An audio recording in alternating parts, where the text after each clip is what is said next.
Hello, it's Briggs here, and like always, welcome to All Day Anime. And in today's video, I will be explaining every little thing you need to know about the Demon King and the Supreme Deity. The Demon King is the king of the Demon Clan. He is the one who handpicked the 10 commandments and granted them their commandments. He is also the father of Meliodas, Estarossa, and Zeldris, three of the most powerful members of the Demon Clan. And the Supreme Deity is the ruler of the Goddess Clan and mother of the original Elizabeth. Both the Demon King and the Supreme Deity seem to have zero empathy for those that disobey the laws of their clan, which can be clearly seen by them ruthlessly killing and cursing their own children, aka Meliodas and Elizabeth. As a goddess, the Supreme Deity possesses wings for flight. As their ruler, she is terrifyingly powerful, being the most powerful goddess currently alive. A testament to her terrifying strength was having 10 wings, which for goddesses, the amount of wings further indicates their strength. This means that she far exceeds all other goddesses in strength. While she rarely fights, the Supreme Deity's might in battle is terrifying, which is shown by her ability to easily overpower and kill Elizabeth in the Holy War. According to Meliodas, she's equally as powerful as the Demon King, as only one who has power equivalent to either of them can lift his curse. And as ruler of the Demon Clan, the Demon King is also very powerful and strong. He is definitely the strongest and most powerful demon. How do I know this? Well, possessing a fraction of his power made the 10 commandments among the strongest demons in existence. To further explain, the Demon King originally possessed the 10 commandments, and is capable of bestowing them on whom he deems worthy. And those that were given a fraction of his power are considered the strongest demons. And who do these demons serve? The Demon King. Also, Meliodas and Zeldris inherited a portion of the Demon King's strength, which was sufficient to make them the strongest members of the 10 commandments. While he rarely fights, the Demon King also possesses terrifying skill and might in battle, as he proves capable of easily overpowering, killing, and cursing Meliodas, the former leader of the 10 commandments, who was greatly feared by enemies of the Demon Clan and members of the Demon Clan as well. Meliodas also said that even his full power, augmented by the power that Zeldris borrowed from their father, cannot rival the Demon King's true power, nor can he reach the Demon King's power level by training. And the only way for him to be able to gain power equal to that of the Demon King is by absorbing the 10 commandments into himself, as the commandments are fragments of half of the Demon King's power. I also want to mention that the Demon King has been seen to use a large broadsword. When he teamed up with the Supreme Deity to punish their children for defying the laws of their respective clans, the Demon King is shown to wield an enormous broadsword with a curved tip similar to the concept to the large broadsword Meliodas wielded 3,000 years ago. It's safe to assume that he is exceptionally capable with this sword. The Demon King is also very powerful in the use of curses and blessings, having been the one that created the unique but extremely powerful curses of the commandments that the 10 commandments wield. He is also the one that created and cast the unique and permanent curse of immortality on Meliodas that is so powerful it can only be lifted by the king himself and the Supreme Deity, or someone as powerful as both gods. He can grant someone with immunity to brainwashing powers of the Goddess Clan and all the secrets of the Demon Clan. Alongside the Supreme Deity, the Demon King created a fog of death with fire and lightning capable of killing all the inhabitants of Belialin. The Demon King is also capable of lending a portion of his power to others, as he did with Zeldris when Zeldris became his representative. He has the ability to telepathically communicate with the youngest son and representative Zeldris, even despite being sealed in purgatory. He can also turn members of other species to demons and grant them the powers of demons if they were to make a pact with him, as he was able to transform Gloxinia and Droll from being a fairy and a giant to a demon when they chose to become a member of the 10 commandments. Now, I'm going to go over the commandments themselves. The Demon King is capable of bestowing a commandment on those he deems worthy. These commandments are a fraction of the power of the Demon King, and deliver a unique curse to whoever breaks a rule specific to each commandment, as well as increase the power of whoever is wielding them, and if they were to be given to individuals of species different from demons, the commandment would turn them into demons as well. This power is absolute. It cannot be opposed even by its wielder. Only those who also possess a commandment are immune. Also, these curses are not magical in origin, activating even when their wielders are drained of magic. But anyway, let's go over each commandment like I said. Faith. Those who show faithlessness in the holder's presence will have their eyes set ablaze. Love. Those who stand before the commandment holder with hatred in their hearts will be rendered powerless to harm or inflict damage on anyone else. Pacifism. Any who kills in the holder's presence will have their own time stolen from them, causing the victim to age rapidly and die. Piety. Any who turn their back to the commandment's holder are treated as committing an act of treachery, and are cursed into serving the Demon King, and by extension the holder who is acting as the Demon King's representative. Selflessness. Those harboring greed, avarice, and desire will be inflicted by its curse, and will lose their memories, feelings, and entire sense of self. And truth. This commandment determines that any who tell a lie in the holder's presence will be turned to stone. However, only those that are aware that they are lying will be affected. Now, for patience, purity, repose, and reticence. The curse and its activation are currently unknown. Now to jump back to the Supreme Deity. The Supreme Deity is also extremely proficient in the use of curses and blessings, like the Demon King, as she was the one who created and cast the unique and permanent curse of eternal reincarnation on Elizabeth that is so powerful, only someone as powerful as her can lift it. She can bless someone with protection to dark curses and commandments, as she did with Merlin. She also was the one who created the graces that she blessed on each of the 4 archangels. So this isn't completely confirmed, but I think it's very likely that just like the Demon King's commandments, the graces are fractions of the deity's power. The first grace is Flash, which grants immense speed. The next grace is Tornado, which gives you the ability to manipulate wind. Sadly, the grace Ocean is unknown, but I have a strong feeling that it has something to do with water. And finally, Sunshine. It was originally blessed upon Mayal, but after his death, it passed on to Escanor through unknown means. And I'm not going to go into detail for Sunshine because I'm going to do an entire video dedicated to Escanor and his ability very soon. But yeah, that is the end of this portion of the video. I hope you guys learned something about the Supreme Deity at the Demon King. But anyway, let's jump into the Q&A. Hello and welcome to briggsQ, the place where you do the Qs and I do the Briggs. Yeah. I tweeted, yo, reply with some questions for my next hashtag briggsQ, and you guys responded with... What kind of voice did you expect from Escanor, and possibly what for the English dub? So definitely a deep and manly voice. I can't really think of a specific Japanese voice actor, but definitely Christopher Sabat? Yeah, it's Sabat, for the English dub. He's known for doing people like Zoro, Shio Sakaki from Kenichi the Mighty Disciple, an anime you guys should all watch.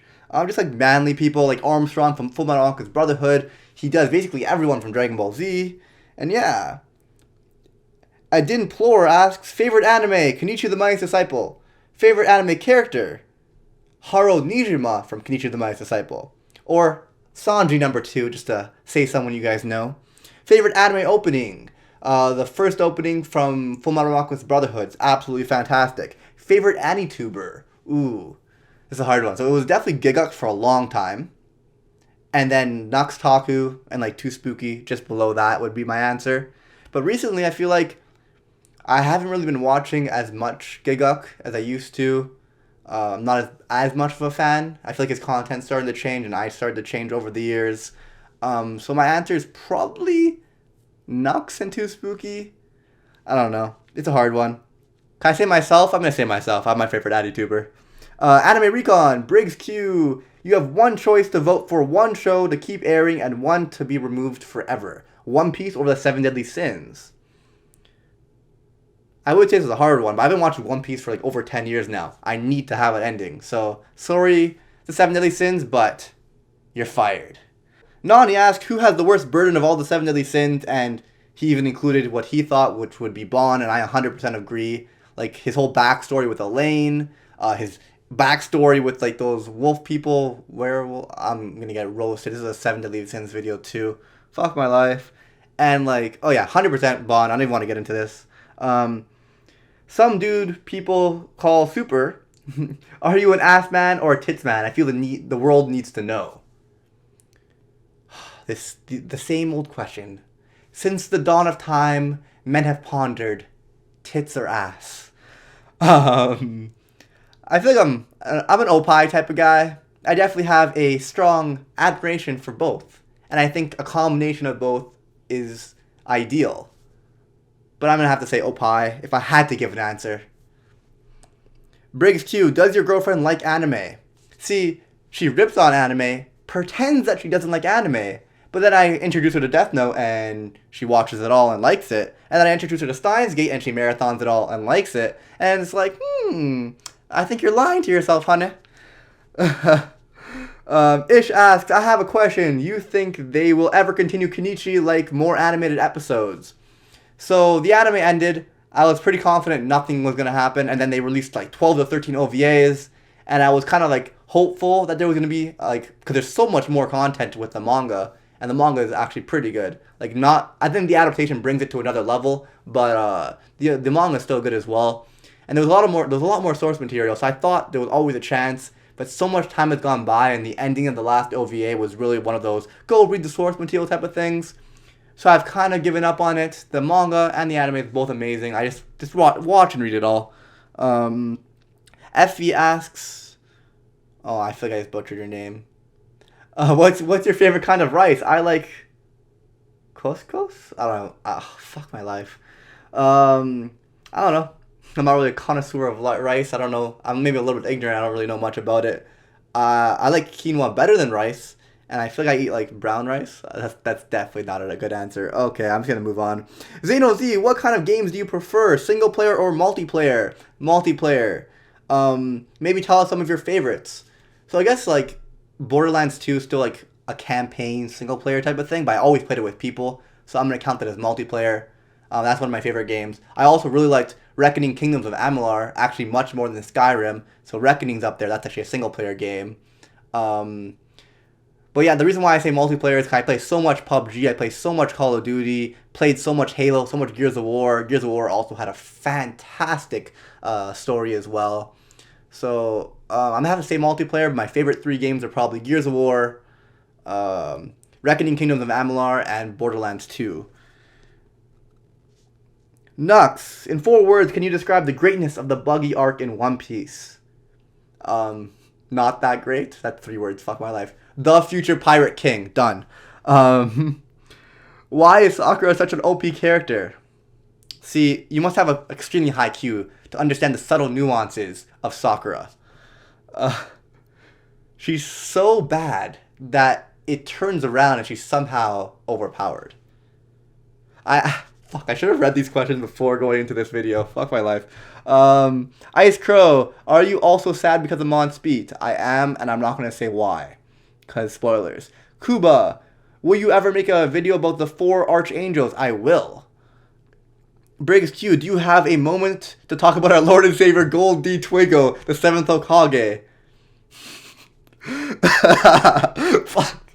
You got me good with that one. This is why I don't read the questions in advance, so you could get that genuine reaction. I do have a moment, nay, a lifetime, to talk about Senpai, Sama, Master, Kun. I butchered that. Okay, Twigo-sama, Senpai, Master, Kun. So, what's your favorite abridged series? Definitely Team 4 Stars, Dragon Ball Z abridged. Honestly, better than the original Dragon Ball Z. I hate really reading people's names. Vega, when is episode 3 coming out? Tomorrow. Alex, top 5 One Piece waifus. Boa Hancock, Boa Hancock, Margaret, Robin, Nami, Shirahoshi. And you guys know why. Like I said, I'm an opie type of guy. Fuck. Okay. If you were in Seven Deadly Sins universe and had to date a character of each gender, who would you date personally? Julia and Gil Thunder. Gil Thunder is a great husbando choice. I myself am going to go with Bon for the husbando just because, 1, he's jacked. 2, he likes alcohol. Like, I like alcohol. I like working out. I like fighting. He's my type of guy. The female one is going to be hard because, like, I think Merlin is the best girl, though I wouldn't want to date her. I like Deanne, but I'm racist. I'm not going to date a giant. The anatomy just wouldn't work. Unless Merlin could, like, make her my height or, like, human height forever. And I don't want to say Elizabeth because she's annoying, but she has a nice body. Fuck. I can't decide. Why could I decide on Bond so easily, and yet I'm straight and I can't decide on the females? What the hell? I guess I'll say Elizabeth. Can I just cover her mouth with tape, though? Sir Meliodas, shut the fuck up. Also on stream, I once heard you list off a bunch of shonen we should watch for homework, but I only remembered Kenichi the Mighty Disciple. Great homework. I'm glad you completed it. Could you give the rest of them if you remember? So if you did enjoy Kenichi, I would definitely recommend Hajime no Ippo. So Kenichi the Mighty Disciple, Hajime no Ippo, Shonen, Fullmetal Alchemist Brotherhood, Fullmetal Alchemist as well. I like recommending people watch the first 10 episodes of FMA and then jump to Fullmetal Alchemist Brotherhood. It'll transition very smoothly. I guess Death Note is technically a shonen, but they're wrong. It's not, even though it was in Shonen Jump. Fuck, why can't I think of any shonen right now? Hunter x Hunter. If you haven't watched Hunter x Hunter, it's one of the greatest shonens of all time. I personally recommend One Piece, but I know it's very long and like tedious to watch it at this point in time. Like to start it like from episode 1. So I don't know. I feel you on that if you don't want to watch that. I'm sure I lifted Great Teacher Onizuka. I think that's a shonen. It's like my third favorite anime of all time. To list off some other anime that aren't shonen for you to check out, I would definitely say Steins Gate, second favorite anime of all time. By the way, I know how I said Kenichi is my favorite anime, and then like you're probably thinking Great Teacher Onizuka and Steins Gate are right below it. One Piece is in there, but I like the manga more, and this is more of an anime list. I'd say One Piece is my favorite manga of all time, and Kenichi is my favorite anime of all time, both tied at number one. Watch No Game No Life, watch Devil's a Part-Timer, these aren't even shonen specifically. Oh, sports anime, that counts. Haikyuu, Major. I'm just lifting off tons of shit right now. A lot of anime. What do you think is great, relatively unknown shonen manga? For me, I'd say Toriko is Complete Slept and Zombie Powder is awesome series. Never heard anyone talk about it. So I should definitely check out.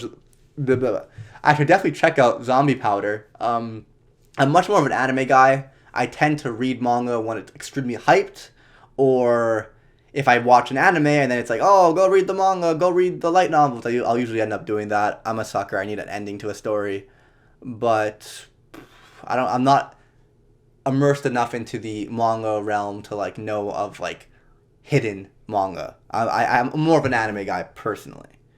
I think that is all the questions. Be sure to follow me on Twitter so you don't miss the next time I tweet. Next video I'll probably take it from the comment section, so you could leave it down below with the hashtag briggsQ. But be sure to follow me on Twitter. I appreciate it. And just like that, I will see you guys all, why am I still on my phone, next time, dudes. Shinpaku.